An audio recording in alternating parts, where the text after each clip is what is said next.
Hello there.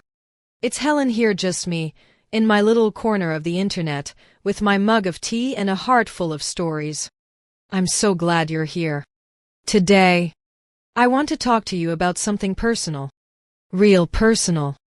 The kind of story that still makes my hands tremble just a little when I think back on it. But you know what? I believe this story matters. Especially for those of us in this season of life, our golden years where love, family, and hard choices sometimes tangle up in ways we never saw coming. This is a story about trust, about money and family, and about what happens when the lines that once felt so solid suddenly blur. And yes, it's a story about the day my own son, James, looked me in the eye and said, "Mom, we just don't have space for you anymore." Can you imagine that? I didn't cry. I didn't scream. I just smiled, nodded, and quietly walked out that door. But here's the thing. James and Emily, my daughter-in-law, they didn't know something. There was a little secret I'd been keeping close to my chest. Something I'd been preparing for. And that secret, well, it changed everything. And, my friend, that's where lesson number 1 comes in. Always be ready even for the unthinkable. Because sometimes the people you trust the most are the ones who surprise you the most. But before we go any deeper into this story, if you find these little chats meaningful, maybe comforting, would you mind giving this video a little thumbs up? And if you're comfortable, share in the comments where you're watching from. I absolutely love seeing where our sweet little community is reaching. It warms my old heart more than you know. And hey, if you haven't already, click that subscribe button. That way we can keep having these quiet, honest conversations, just you and me, whenever you need a voice that understands. Alright, now, are you ready?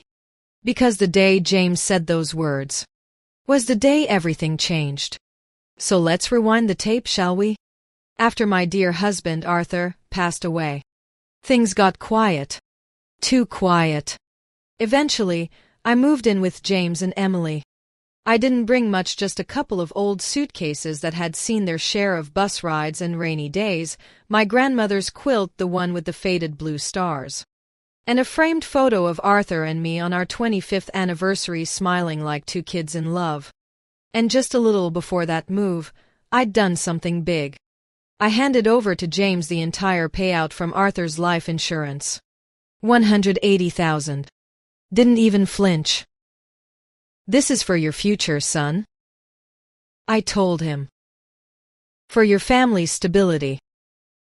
And I meant it. Every word. But looking back now, maybe that's lesson number 2. Large financial gifts, even the generous, loving kind, should come with a clear understanding. Heck, maybe even some paperwork. We'll talk more about that later. They were trying to buy a lovely 4-bedroom home in a quiet suburb of Charlotte. The bank, well, you know how banks are. Tight as a drum. Wouldn't give them the full mortgage. So my contribution? It made the dream happen. I still remember the way Emily hugged me like something out of a Hallmark movie. "We'll never forget this, Helen," she said, eyes misty. "You'll always have a home with us." "And James?" He kissed my cheek and whispered, "You won't have to lift a finger, Mom." Sweet words, weren't they? Beautiful words. But here's lesson number 3. Verbal promises, especially about money or where you lay your head at night, they can be fragile. Lovely in the moment, but paper thin when pressure hits. The house itself? Oh, it was very modern. White walls. Gray floors. A kitchen so sleek, it looked like no one had ever fried a single egg in it. My room, well, technically it was the guest suite downstairs. No closet. Twin bed. Half bath. No shower. But I told myself I was grateful. Grateful to hear the sound of laughter echoing through a house again. Grateful for family.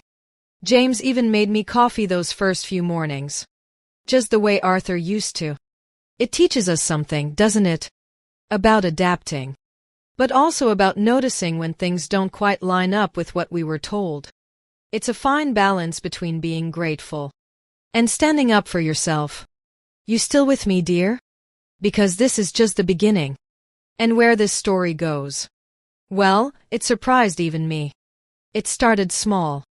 Emily showed me how to use their smart thermostat, the kind that connects to the Wi-Fi and tells you when you're inefficient. She smiled, sure, but you could see the tightness at the edge of her mouth when I asked a question too many. Like I was a guest who'd overstayed her welcome by the third cup of tea. We had dinner together once.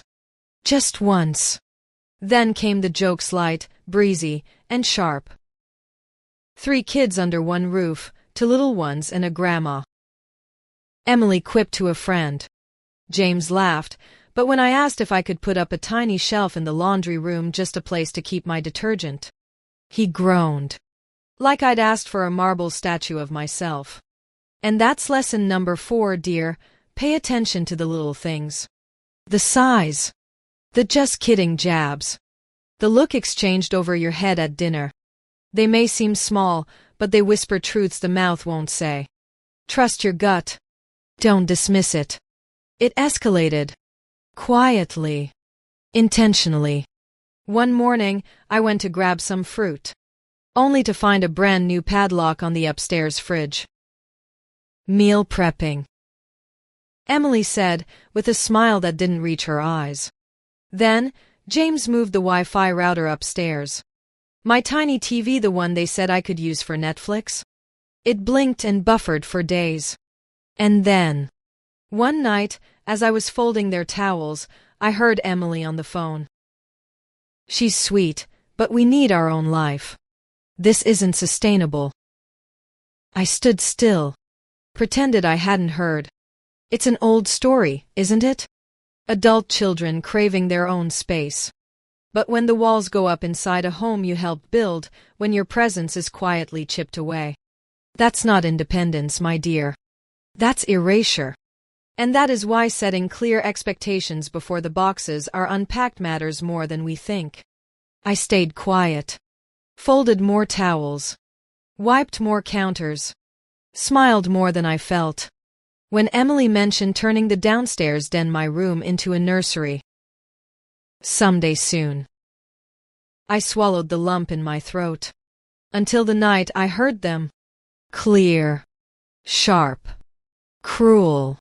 James. My James. She won't leave if we keep being nice. We've got to push her out without a fight. Emily, quick and calculated. She won't sign her share over unless she feels unwanted. Make it uncomfortable. She'll leave herself. I couldn't move. I couldn't breathe. This wasn't some distant stepchild or a stranger. This was my son. My only child. Plotting to push me out of a house I helped buy. So they could have a nursery. More space. And that line. Her share? Oh, my dears, that ties into a little detail I hadn't mentioned yet. A secret I carried in my name on the deed. But we'll get there. For now, here's the harshest truth of all. Sometimes, the people we love most can wound us in ways no one else can. And they'll call it growing up. They'll call it what's best for the family. But what it feels like is betrayal. That night, I made chicken Alfredo. James's favorite since he was 10. The kind I used to make after soccer games, with garlic bread and a tall glass of milk. I set the table. Lit a little candle. Waited. No one came.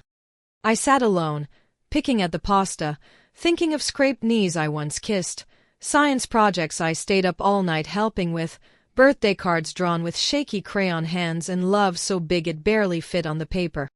They were all in a showbox under my bed. And in that moment, I realized something no mother should ever have to feel. I had become a problem to be solved. A burden to be managed. Not a person. Not a parent. Just in the way.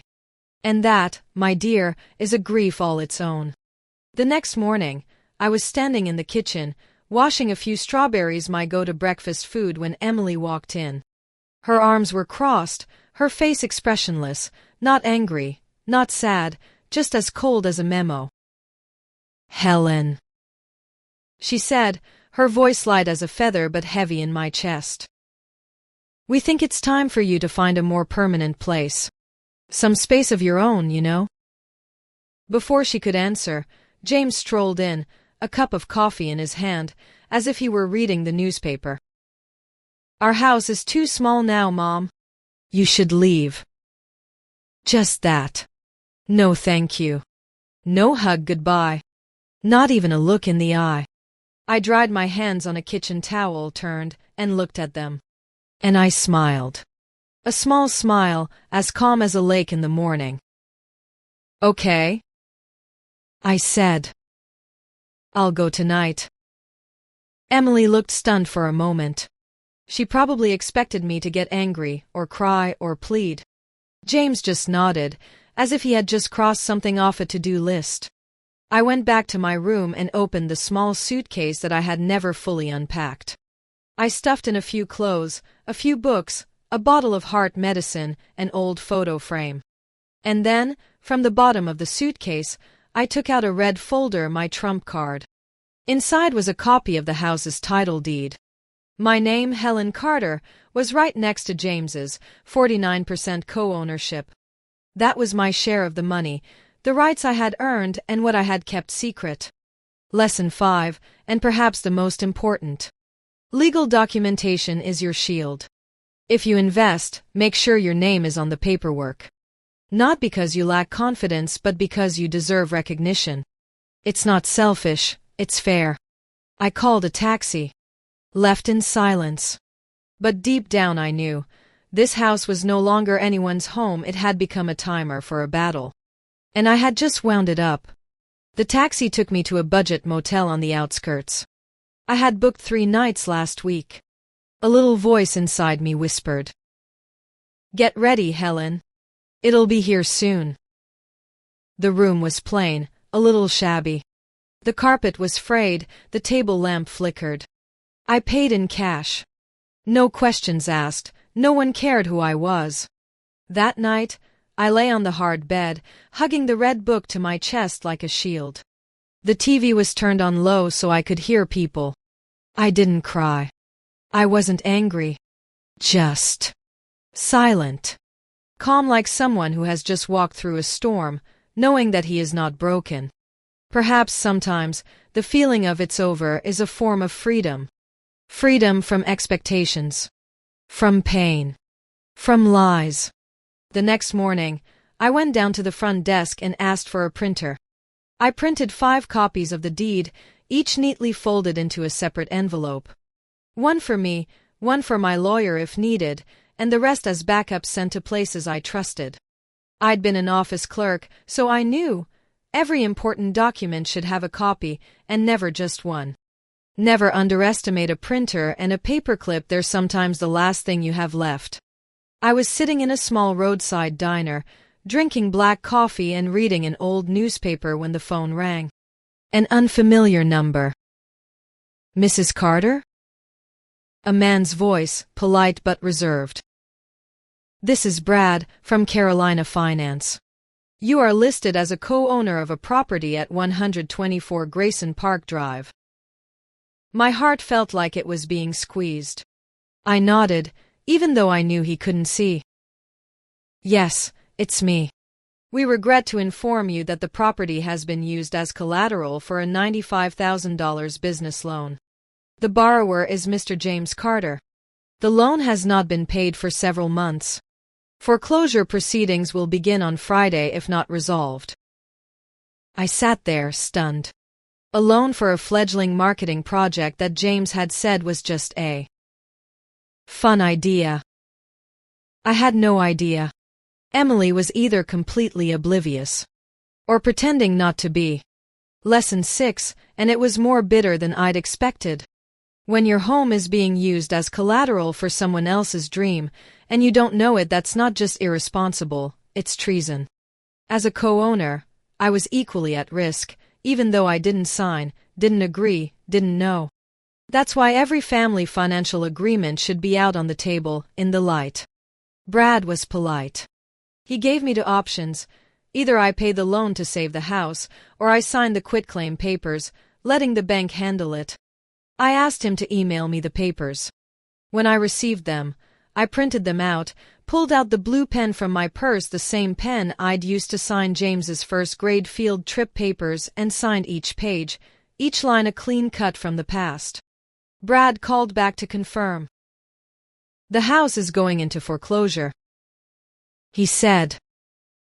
"I understand," I said. Then I hung up. The whole phone. James will know soon. And this time, no one will come to save him. This is not revenge. It is my choice not to continue to bail out the wrong decisions. I no longer have the strength, nor the obligation to shield. Protecting your own peace and worth, sometimes that is the last love you can give someone. That evening, I stopped by a small grocery store. I bought a jar of peanut butter, a few packs of crackers, instant coffee, and a tiny bottle of red wine. Back in my room, I poured myself a glass, tapping the rim against the table. Not to celebrate, but to mark something. For the first time in years, I was standing up for myself. Not because I want to abandon my family, but because I understand if my loved ones don't value me, I have to do it first. The final lesson of the night? Your worth is not determined by how others treat you, even your loved ones. You are not invisible. You are not a burden. You are a person with dignity, limits, and the right to live a decent life even if you are alone.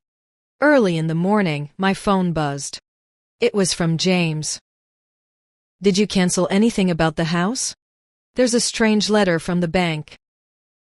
I didn't answer. An hour later. "There's a note on the door. Call me back." Still no sound. Emily followed up. "Helen, please. We don't know what's going on." I put the phone face down and turned it off. Not out of anger, but out of needing space. Lesson 7. You don't owe anyone an immediate response, especially when you're being emotionally manipulated or need time to recover. Silence isn't weakness. It's mental armor during emotional storms. That afternoon, a foreclosure note as bright orange like a siren was taped to James and Emily's front door. I didn't see it, but a few hours later, an old friend sent me a screenshot from a neighborhood Facebook group. Emily wrote, "Urgent. Our home is being targeted by a fraud scheme.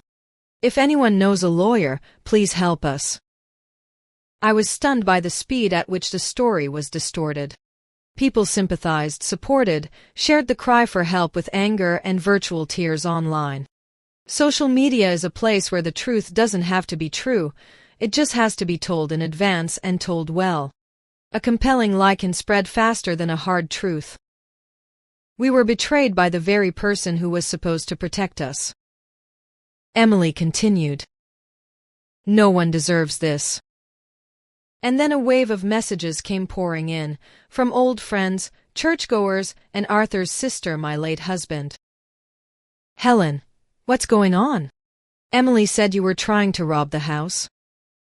I wasn't angry. Just tired.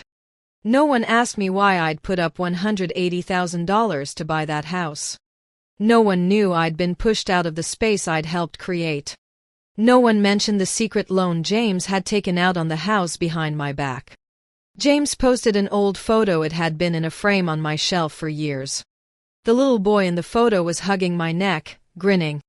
The caption read, "It's hard when the one who lifts you up is the one who knocks you down."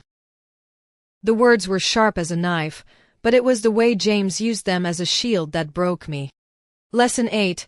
When the truth threatens your reputation, many people will twist it to make themselves look like victims. They aren't trying to hurt you, they're trying to save themselves. But you're still hurt. I picked up my phone. I opened the PDF file containing a copy of the loan papers, a photo of the land title, and the bank messages. I was going to upload them all. But then, I remembered what my father used to say. Don't wrestle with pigs in the mud. You'll get dirty like them, but pigs will enjoy it. I put the phone down. Didn't post anything. Not everyone deserves your truth. Choose the battles where you can keep your inner peace. The truth is not lost. It just waits for the right time to speak. On Wednesday afternoon, I received a call from Officer Reeves at the sheriff's office. His tone was polite and professional, as if he were announcing a ceremony. "Hello, Mrs. Carter. I'm calling to announce the official lockup this Friday. You don't have to be there, but I wanted you to know." I thanked him and hung up. The motel room was quiet again. I sat by the window, the streetlights shining through the pale curtains. There was no music, no tears. Just a deep silence. I didn't sleep much that night. I had visions of them packing, of James screaming, of Emily crying, of Megan holding my parents' hands and walking out of the house that I had thought would be my final resting place. But strangely enough, I felt no joy, no satisfaction. Just a cold truth. They had chosen their path, and I finally had chosen mine. There is a kind of peace that comes from knowing you acted kindly, even if the consequences hurt someone else. You can't save people by letting them drown you. Friday, 10:42 a.m. The phone rang. I didn't pick up. Just a voicemail. James's voice low, shaking with anger. "I don't know what you did, Mom, but we're fired. Are you satisfied? You ruined us." Not an apology. Not a question. Just blame, as if I were the storm, not the one who had been trying to mend the sail all these years. An hour later, a text from Megan. "Linda, if you just want to hurt us, congratulations. You just destroyed your family." Megan still called me Linda even though I had been her stepmom for almost 15 years. A cold name, as if I hadn't taken her to the doctor, cooked for her for a week when Emily was sick. The last sentence is emphatic. My mother's family. They don't consider me a part of it, but demand that I live and die for it. Lesson number 9. You can't control how other people react. Whether you give them a chance, or forgiveness, or your whole heart, they can still walk away without looking back. And you know what? That's okay. What you can control is how you heal yourself. I went to the grocery store and bought a simple black notebook. Back in my room, I sat down, opened the first page, and wrote. Today, they lost everything. And I found my silence again. I put down my pen. Poured a glass of cheap wine. No toast, no celebration. Just closing an old chapter. 2 days later, Emily's Instagram turned into a stage. 10 slides, pastel backgrounds, white handwriting like wedding invitations. Headline. When family betrays. Emily tells a story that they took care of a grieving widow. That they were backed up with legal action. That it was elder abuse. I read each word and my heart turned cold. The lies were told in a sugary tone, and the scariest thing was, people believed them. The comments were filled with sympathy for them and insults for me. James chimed in. You did everything right, honey. She chose to ruin everything. I almost laughed, not out of joy, but out of pain at how a child could reconstruct an entire past, just to cover up his mistakes. Elder abuse, a serious phrase, with legal weight. When it is really abused, people stay silent in the dark. But when the word is used to distort the truth, it becomes the most vicious weapon. I didn't react. I didn't post, I didn't speak up. Because I know, the one who speaks first often loses the advantage. And not yet. Noon. Knocking on my door was a brown-skinned woman in a plain shirt, Doreen, from the City Housing Council. I saw some posts. She said. Just wanted to hear your side. We sat in the hotel lobby, on frayed foam chairs. I told her. She didn't interrupt, didn't judge. I'm not a journalist. she said. I'm just tired of seeing decent people being smeared. Before leaving, Doreen gave me her business card. If you need to find permanent housing, I can pull a few strings. Lesson 10. Kindness doesn't ask for anonymity. Don't close your door to people who truly want to understand you. Sometimes they are the only source of light in a storm of slander. An email came in. Interview request, Charlotte Local Magazine. I marked it unread. Then a TikTok video of Emily went viral. She was crying, standing in front of a U-Haul, her belly clearly visible, a handwritten sign reading, "Killed out by mother-in-law." Nearly 80,000 views in 2 days. Message from former pastor. Helen, what's going on? That was the last straw. There is a fine line between patience and self-destruction. And at some point, silence is no longer a wise defense, but a cut to one's own honor. I opened my laptop. Gathered all the evidence. The house contract lists me as co-owner. Bank statement confirms $180,000 transfer. Brad's email confirms James' default, leading to foreclosure. Screenshot of Emily's text message about moving me because the kids need space. I didn't write another word. Just sent it all to the pastor, cousins, and church group. An hour later, my niece texted back. Oh, so she lied to everyone. No one objected. No one apologized. Just silence changed the wind. Lesson 11. The truth need not be beautiful. It must simply be carefully prepared and delivered at the right time. That night, James sent a text message. Mom, can you call me? No matter what, you're still my mom. I looked at the words. For a long time. A very long time. Then I put the phone down. No answer. I whispered into the quiet room. Still your mother, James. But not your silly son anymore.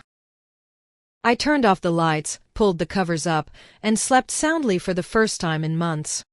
There are bridges once burned by ingratitude and deceit. That should not and need not be rebuilt. Early morning. In front of my rented room door was a bouquet of white lilies. The flowers James used to bring home whenever he got into trouble as a teenager, a car crash, a time skipping school. The card that came with it simply said, Mom, let's talk. No name. No number.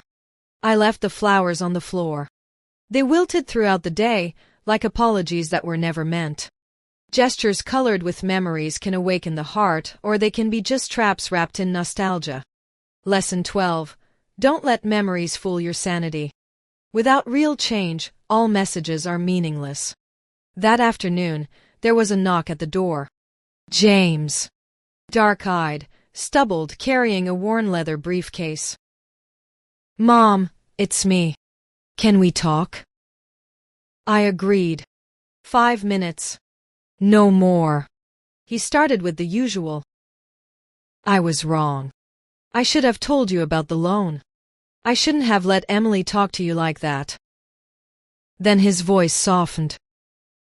She's pregnant, Mom. As if the pregnancy were a shield against any mistakes. I kept quiet. James opened his bag and took out a stack of papers. It's just a consent form to help us negotiate with the lender. Would you sign it, Mom? I took it. Read it. A partial power of attorney written in twisted legalese, cleverly disguised under an innocuous title. If I sign, James can represent me in the entire foreclosure case. Can access bank account. And even touch my retirement fund. I raised my head. Get out. He tried to play the last card. Mom, think about the baby's future. I looked him straight in the eye. You have lost that right, James. No screaming. No tears. Just the absolute clarity of someone who has been fooled and now learned. James left without another word. I packed my things, changed rooms. Went to another hotel. Blocked his number. Lesson 13. No amount of for the kids or for the grandkids is enough of a reason to give up your own security, especially when you've been betrayed so many times. In old age, financial security isn't selfish, it's survival. The next morning, I went to see Doreen at the housing office. I want to get away from all this. Doreen smiled, pulling out a folder. Senior housing, coastal area. A 2-bedroom near Wilmington, close to the ocean. Reasonably priced. Compact. Peaceful. I circled that place with a red pen. There are hidden but helpful resources for older adults. Don't be afraid to reach out. Lesson 15. When you actively seek the light, there will always be a door open for you. The mailbox sparkled. I don't know what we're going to do. We have nothing left. I know you hate me. But please think of the baby. Emily. I did not reply. Compassion cannot be stolen by deliberate tragedy. 3 days later. Knock on the door. Emily. Messy hair. A baby girl in her arms, wrapped in a blanket. Linda. Helen. She said softly. Josh is falling apart. We were evicted. Please let me in for a moment. I step aside. Her name is Emily. She whispered. She is yours too. A child is innocent. But manipulating them through their innocence is cruel. Keep a soft heart but clear eyes and clear boundaries. Emily sat down, rocking the baby on her lap. We were wrong. So wrong. Her voice shook. But I saw it. The diaper bag. The tag was still on. Posh baby over $900. Not a poor man's thing. And a black SUV was starting up right outside. I stood up. You came here to film something, right? Where's the camera? She jumped. I fumbled in my bag. Phone recording. Emily said nothing. Just bowed her head. The curtain was down. Lesson 16. Trust your gut. What makes you feel uneasy usually has a reason. In desperation, people can stage anything. Don't be their supporting actor. We just need proof. She stammered. I pointed at the door. I'm not your script, Emily. Not the villain. Not even the ATM. Get out of here before I call the police. She stood up. No resistance. I knew. She had come to make me angry to replay that scene. Use it as content. Staying calm is a victory. Don't give the manipulator the footage they're waiting for. The next morning, I filed for a temporary restraining order. I attached old messages. Posh baby diaper bag receipt. Photo of SUV parked outside the motel room. The secretary nodded, not surprised. In my notebook.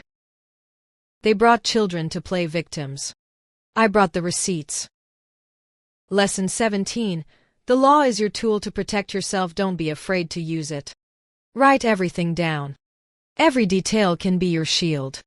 If you want, I will continue Chapter 10, A New Beginning by the Sea, and the last letter from James where Helen finds true peace, and end the story with serenity rather than resentment. Would you like to continue? No contact order approved. I made a photocopy and sent it to James and Emily's last known address. I pasted a small note. You want legality? This is legality. Sometimes clear and legally enforced boundaries are the only language some people understand. I responded to Charlotte Local Magazine's email. Attachments: house deed, bank transfer, text message screenshot, receipt, restraining order. Title: If they want to talk, then I will talk too. The editor called back. We believe you. I just ask one thing. Don't turn this into an expose. I just want to be clear. Sharing your story on your own terms can be a healing thing, not for revenge, but to reclaim your voice. Lesson 18. The truth doesn't need to be flashy. It just needs to be told at the right time, in the right way. The article is titled, When Help Becomes a Weapon, A Mother's Story of Financial Betrayal. It's spreading across Charlotte. The Facebook group that once defended Emily is now debating, what are reasonable limits on adult child support? Are older people being taken advantage of financially in loving relationships? For the first time, my name Helen Carter appeared not as a villain, but as a human being. Your story can help shift the conversation. Responsible sharing has the power to change perceptions even in small ways. A week later, I saw James in a coffee shop near his old boarding house. Hoodie pulled up. Eyes glued to his coffee cup. We met eyes. No apology. No remorse. Just cold emptiness. That evening, I received an email. No subject. I read the article. I won't be in touch anymore. I'm sorry you feel like you have no other choice. Not sorry for betraying. Sorry for having to speak up. I moved that email to the archive folder. No reply. Lesson 19. Forgiveness is a complicated journey. Not every apology is worth a forced smile. And you have the right not to respond, not to move on, not to hold on to the pain any longer. The innkeeper handed me a forwarding envelope. From Doreen. You're approved. Keys are waiting. Apartment in Wilmington. 2 bedrooms. Sun, ocean. Budget friendly. I realized. I stopped looking back. A new place is more than just a brick wall, it's the beginning of a new chapter. Physical distance can create the emotional distance needed to heal. I updated my will. Excluded James. Divided into 3, domestic violence support center, literacy program, and local animal shelter.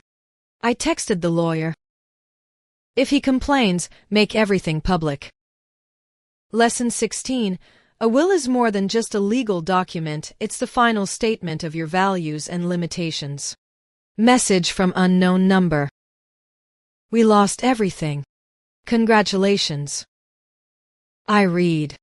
I delete. Packing my suitcase, I thought. They said there was no room for me. But they proved it. I never needed that room. True independence comes not from a position others allow you to take, but from a position you create for yourself. The apartment is smaller, but bright. Sunlight filters through the room. The wind